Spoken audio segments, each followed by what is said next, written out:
सिद्धार्थ गौतम ने अपना घर त्याग क्यों किया? सिद्धार्थ गौतम कपिल वस्तु और शाक्य गणराज्य को अपनी 29 वर्ष की आयु में त्याग कर प्रवज्जित हो गए थे। 534 ईसा पूर्व में सिद्धार्थ द्वारा इस ग्रह त्याग की घटना को महाभिनिष्क्रमण कहा गया है। उनके द्वारा ग्रह त्याग के कारण थे, इस बारे में कई बातें प्रचलित थी। ब्राह्मणवादी लेखकों और साहित्यकारों ने कहा है कि सिद्धार्थ गौतम आधी रात को अपनी खूबसूरत पत्नी यशोधरा और अपने सुंदर बालक राहुल को छोड़कर चुपचाप घर से बाहर निकल गए थे। इस संबंध में बौद्ध धर्म ग्रंथों में भी कई तरह के भिन्न भिन्न बातें वर्णित हैं। बौद्ध ग्रंथ दीघ निकाय, निदान कथा, ललित बिस्तर और बुद्ध चरित्र में ग्रह त्याग के प्रसंग में काफी सरस एवं विस्तार से चर्चा की गई है। बाबा साहब डॉक्टर B.R. अम्बेडकर ने अपनी पुस्तक भगवान बुद्ध और उनका धम्म, द बुद्ध एंड इज धम्मा में भी अभिनिष्क्रमण का विस्तार से वर्णन किया है। राजकुमार सिद्धार्थ गौतम के ग्रह त्याग संबंध में बौद्ध ग्रंथों में आए विवरणों से इन कारणों का पता चलता है।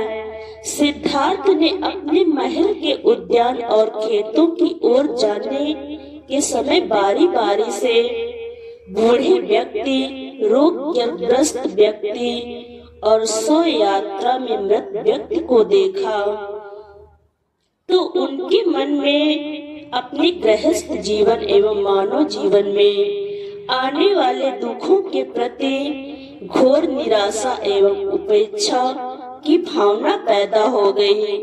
सुत्त निपात में पपजया सुत्त में कहा गया है कि उसके बाद सिद्धार्थ को गृहस्थ श्रम अर्चने एवं कूड़े कचरे की तरह जगह प्रतीत होने लगी। तब उन्होंने परिव्राजक होने का निर्णय लिया। इन जातक कथाओं, अट्ट कथाओं में वर्णित है कि अपने राजमहल से उद्यान भूमि की ओर जाते समय सिद्धार्थ गौतम ने एक परिव्राजक भ्रमण संत, श्रमण संत को देखा। तब उन्होंने अपने सारथी से पूछा, ये कौन है? तो सारथी ने परिव्राजक के ग्रह त्याग करने और उसके गुणों की चर्चा की। ऐसा सुनकर सिद्धार्थ पर बहुत गहरा प्रभाव पड़ा। परिव्राजक बनने का भाव उनके मन में पैदा हुआ।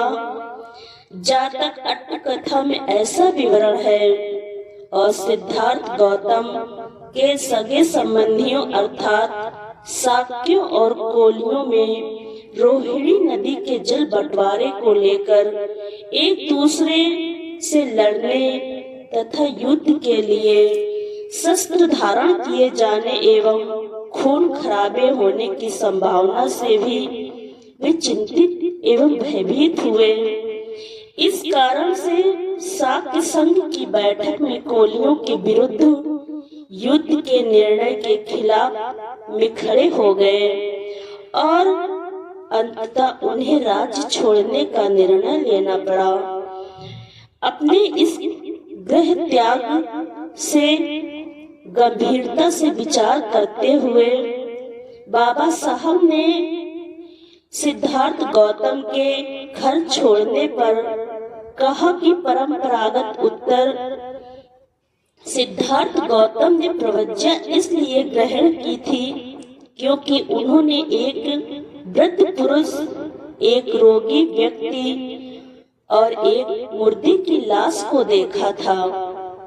ये उत्तर गले के नीचे उतरने वाला नहीं है। प्रवज्ञा लेकर ग्रह त्याग करने के समय उनकी आयु 29 वर्ष की थी। क्या इसके पहले उन्होंने कभी भी किसी बूढ़े, किसी रोगी, किसी मृत व्यक्ति को नहीं देखा था? जबकि जीवन की ऐसी घटनाएं प्रतिदिन सैकड़ों हजारों में घटती रहती हैं। इसीलिए ये कारण तर्क की कसौटी पर सत्य प्रतीत नहीं होता है। तथागत बुद्ध यानी कि सिद्धार्थ गौतम ने अपने 29 वर्ष की आयु में ही पहली बार सिद्धार्थ गौतम ने रास्ते में आते हुए परिव्राजक यानी गृह त्यागी मुनि को देखकर उनके गुणों को अपने साथी से जानकर गृह त्याग करने का निर्णय लिया था। यह कारण भी तर्क और तथ्य के आधार पर सही प्रतीत नहीं होता है, क्योंकि सिद्धार्थ बचपन से ही अपने पिता के साथ खेतों, उद्यान, भूमि की ओर जाया करते थे। इसके अलावा वे 8 वर्ष की आयु से ही कपिलवस्तु में स्थित परिव्राजक भरद्वाज के आश्रम में जाकर विचारों की एकाग्रता, योग और समाधि की शिक्षा ग्रहण कर रहे थे। ऐसा संभव ही नहीं है कि उन्हें 29 वर्ष की आयु में पहली बार परिव्राजक का दर्शन हुआ हो और उनके गुणों की जानकारी उन्हें मिली हुई हो। बाबा साहब डॉक्टर B.R. अम्बेडकर ने गृह त्याग के तीसरे कारण को सत्य मानते हुए उनकी विस्तार से चर्चा की है। सिद्धार्थ गौतम ने 20 वर्ष की आयु में 543 ईसा पूर्व में शाक्य गणराज्य के संघ में दीक्षा ली थी, क्योंकि यहाँ 20 वर्ष की आयु में प्रत्येक शाक्य युवा को संघ की दीक्षा लेना एक अनिवार्य नियम था।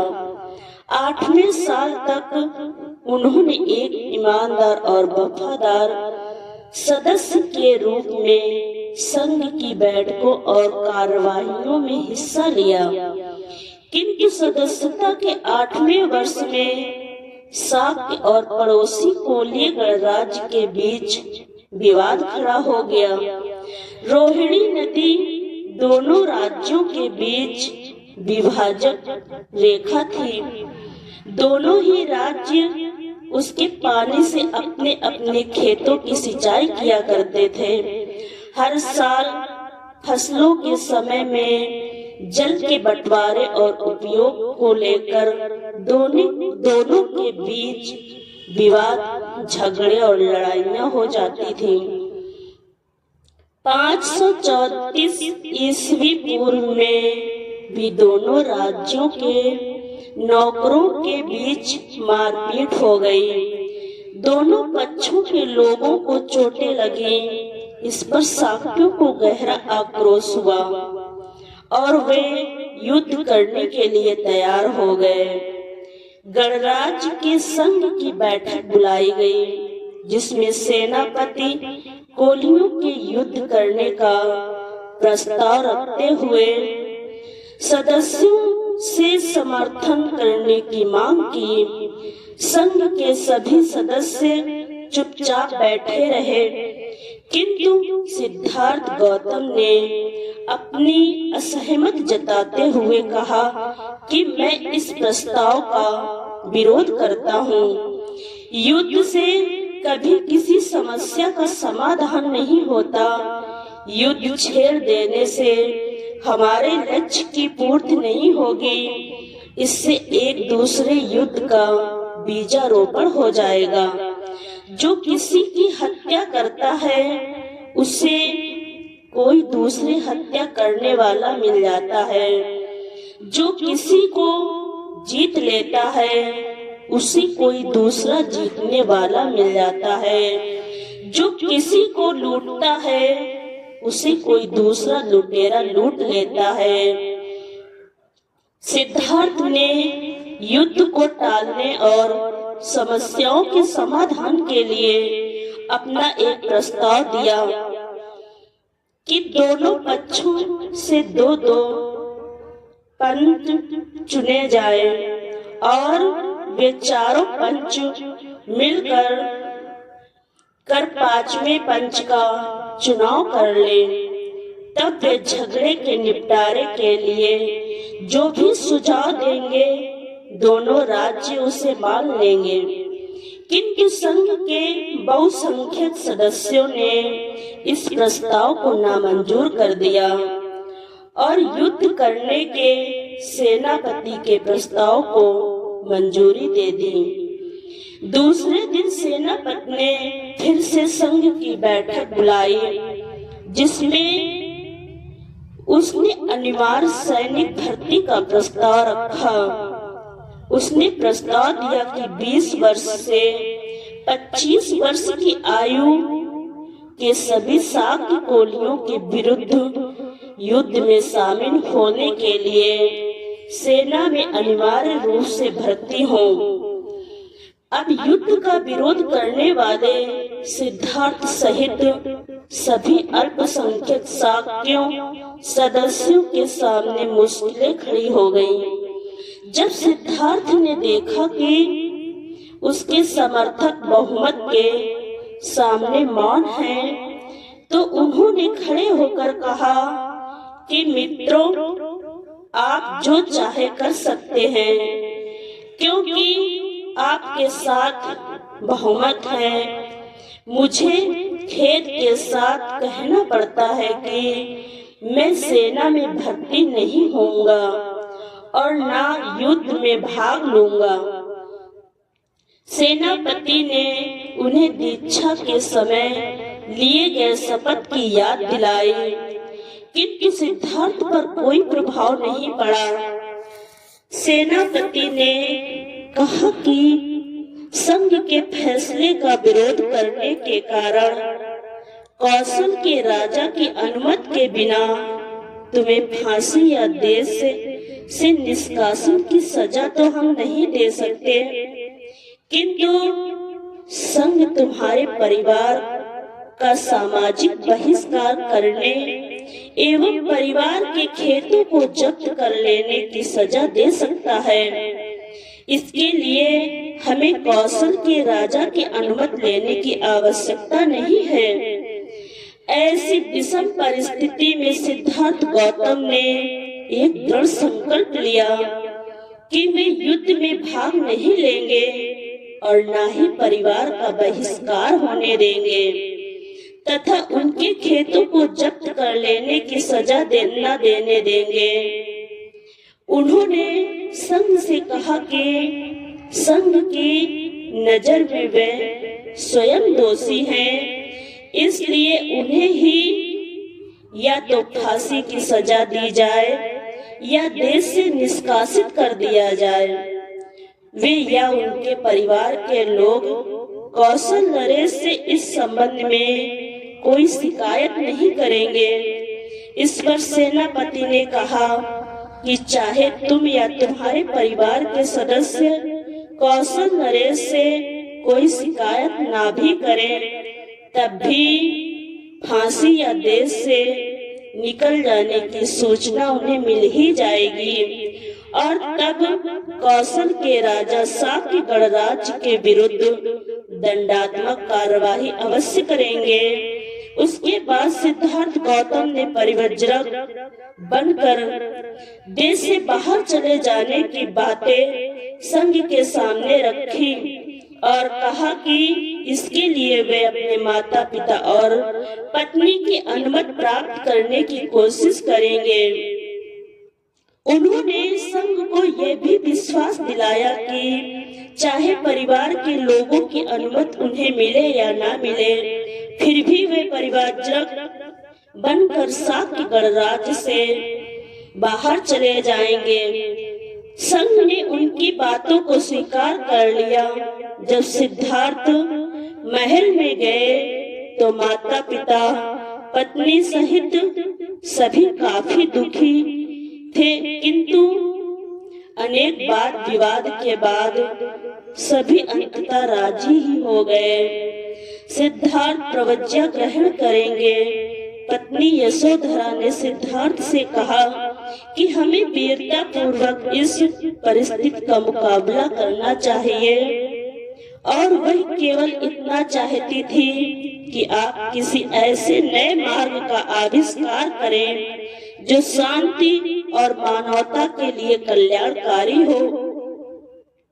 उसके बाद दूसरे दिन सिद्धार्थ गौतम के निकट के भारद्वाज आश्रम में जाकर उन्होंने प्रतिज्ञा ग्रहण की। जहां हजारों की संख्या में स्त्री पुरुष पहले से जमा हो गए थे, उनके अनुनय विनय के साथ सभी लोगों को घर वापस भेज दिया और परिव्राजक सिद्धार्थ गौतम ने अपने सारथी छन्न के साथ कंधक घोड़े पर सवार होकर अनोमा नदी के किनारे पहुंचे और फिर उन्हें वापस भेजकर स्वयं राजगृह की ओर प्रस्थान कर गए। ये सिद्धार्थ गौतम